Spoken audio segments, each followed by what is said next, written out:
Paramapurusha is the collection of infinite unit minds.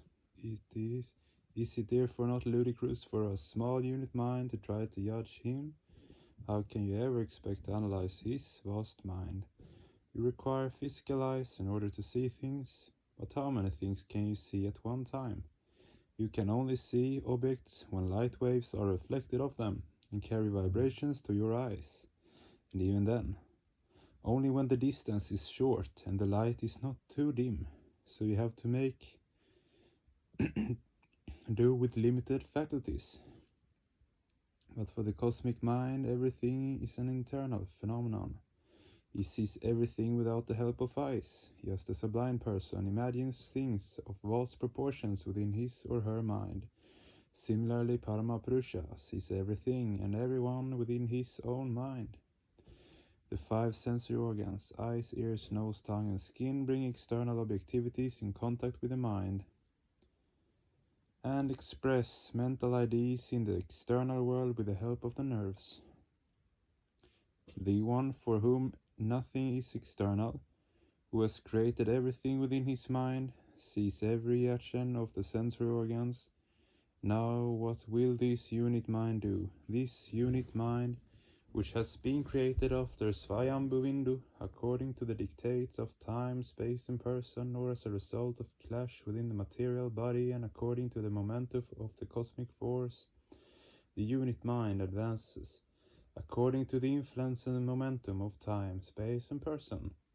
That being which moves for the sake of movement is called an animal, Pashu.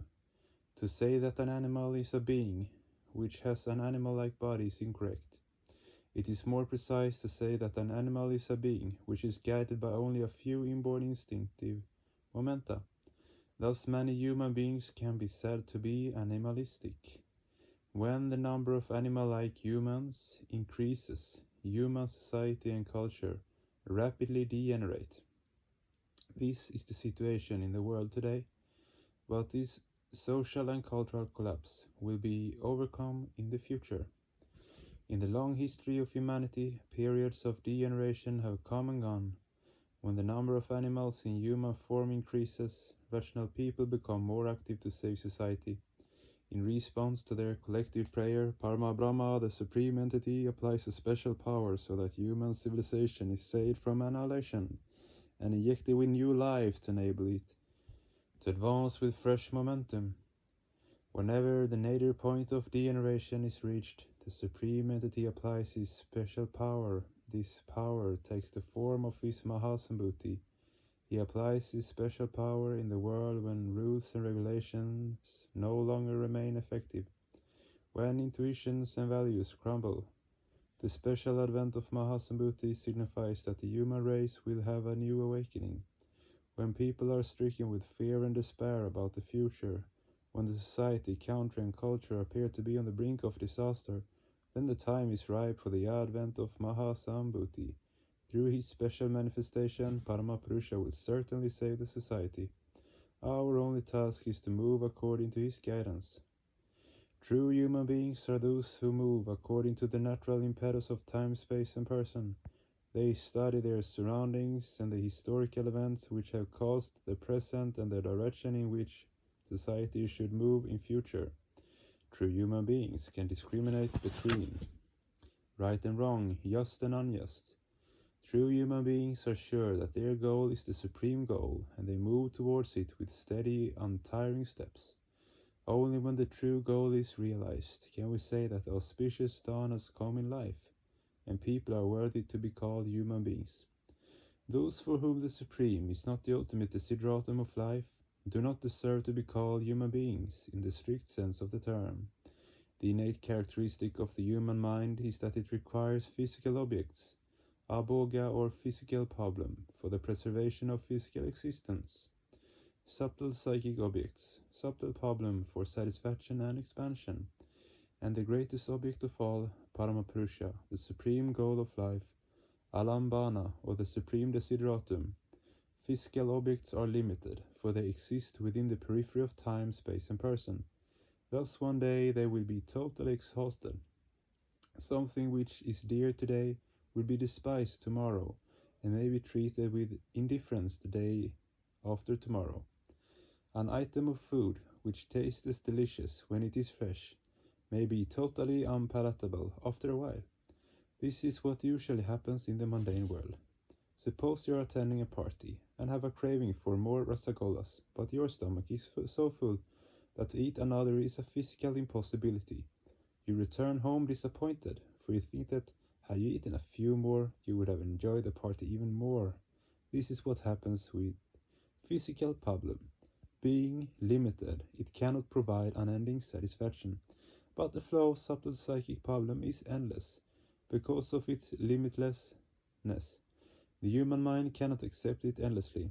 After enjoying it for a while, one becomes tired. This sort of problem can never provide one with supreme satisfaction or supreme development either. Hence, we cannot call psychic problem the desideratum of life. Something which we cannot accept permanently we may call problem, but the desideratum of the spiritual world should not be called problem, because there is no one to enjoy the problem. What deserves to be called the desideratum can only be that entity, which remains unassailed by the three relative factors.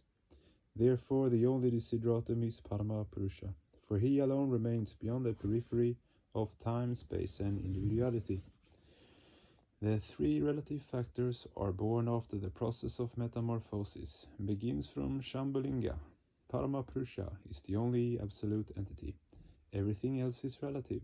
So if one wants to attain the highest realm of existence, one will have to transcend the domain of relativity, for everything relative undergoes metamorphosis. Eta dalam banam shrishta mita dalar nivaman param eta dalam banam yinatva brahmaloke mahijate. If the human mind has to accept something as its object, it should only accept Paramapurusha and nothing else. If it is to accept any entity without a second, then Paramapurusha alone should be accepted. If any entity is to be known, then only Paramapurusha should be accepted as the object of knowledge and none else. Whatever is a desideratum is certainly a mental object, but the cognitive faculty is the subject because he is witnessing everyone and everything. Whatever is being created is a different stage of creation. He is the subject and all other entities are his objects. He is the witnessing entity because he is the supreme controller. Human beings are his objects. Likewise, when human beings accept Paramapurusha as the pole star of their lives, then Paramapurusha becomes the object and human beings become the subject. But how is that possible? When he is the supreme subject of all objectivities, then how can he be your object? He is the subject, you are his object. But at the same time, no one except Paramapurusha should be made the object of life. Nothing except the supreme entity is dependable. No one except Paramapurusha deserves to be the goal of life. So what is the solution? Rationality proves that he is the subject of all objects, but on the other hand we find that only he should be made the object of life. But is that possible? Yes, it is. Human beings work according to the divine plan, and while working they take the name of the Lord. They ideate on him and they think internally, I am his object, and he is my subject. He is seeing whatever I am doing, so he remains the subject throughout. When he is made an object, it is for the purpose of ideation on him. Moreover, there is an additional benefit. When I think I am his object, and he is my subject, I cannot commit any wrong under any circumstances. His ever wakeful conscience will constantly warn me, what are you doing? He is watching you. Thus it is necessary to accept him as your object, and to accept him as your object, this method must be adopted. Consequently, he will know all your thoughts and imaginations, all your words and actions. The unit being will remain ever aware of this fact. When someone argues among friends that there is no God, the supreme entity immediately hears it. Thereafter, when that person becomes frightened on a lonely night and takes the name of the Lord, he confesses, O Lord, you certainly know that to save my prestige amongst my friends, I said that you do not exist. Those words were merely spoken with my mouth and do not represent my true feelings. What is the necessary of this hypocrisy? Each and every human being, consciously or unconsciously, admits the presence of Paramapurusha. Some people lie by saying that they do not accept him. Others tell the truth plainly by saying they do. To give recognition to a simple truth is the sign of courage. But by denying the existence of God, one will have to apologize again and again to him for this hypocritical behavior. Why should one do that? Why should the educated, intelligent, and enlightened people give indulgence to such hypocrisy? Rather, they should declare courageously, I am a child of the Supreme Being. I accept him. He is the goal of my life. I shall proceed towards him. Nobody on this earth can create an obstacle in my march towards him. I will move towards him, drawn by the irresistible cosmic attraction. This is my Dharma, simple and straightforward. This is my natural wont. Nothing can detract me from pursuing my innate characteristic. 14th of December 1967, DMC, Calcutta.